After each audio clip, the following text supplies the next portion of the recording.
সূর্যের অতিবেগুনি রশ্মি ত্বকে মেলানিনের মাত্রা বাড়িয়ে দেয়, যার কারণে ত্বক তার স্বাভাবিক উজ্জ্বলতা হারিয়ে ফেলে এবং সানট্যান দেখা দেয়। দীর্ঘ সময় রোদে থাকলে সানট্যান আরো গাঢ় হয়ে যায়। এই সানট্যান দূর করতে সবচেয়ে কার্যকরী পদ্ধতি হলো একটি ব্রাইটেনিং শীট মাস্ক ব্যবহার করা।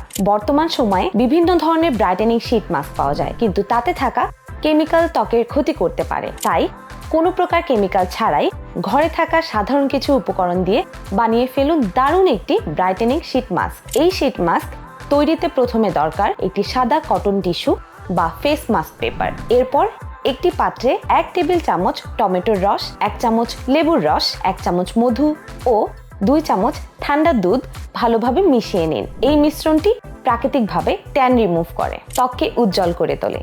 এর পাশাপাশি এটি ত্বককে হাইড্রেটেড রাখে। মিশ্রণটির মধ্যে কটন টিস্যু বা ফেস মাস্ক পেপার ডুবিয়ে 5 মিনিট রেখে দিন। এরপর মুখ পরিষ্কার করে শীট মাস্কটি মুখে লাগিয়ে 15 থেকে 20 মিনিট অপেক্ষা করুন। এটি সপ্তাহে 2 থেকে 3 বার ব্যবহার করলেই ত্বকে স্পষ্ট পরিবর্তন দেখতে পারবেন। এই ব্রাইটেনিং শীট মাস্কটি নিয়মিত ব্যবহারে ধীরে ধীরে সানট্যান হালকা হয়ে আসবে এবং ত্বক তার হারানো উজ্জ্বলতা ফিরে পাবে।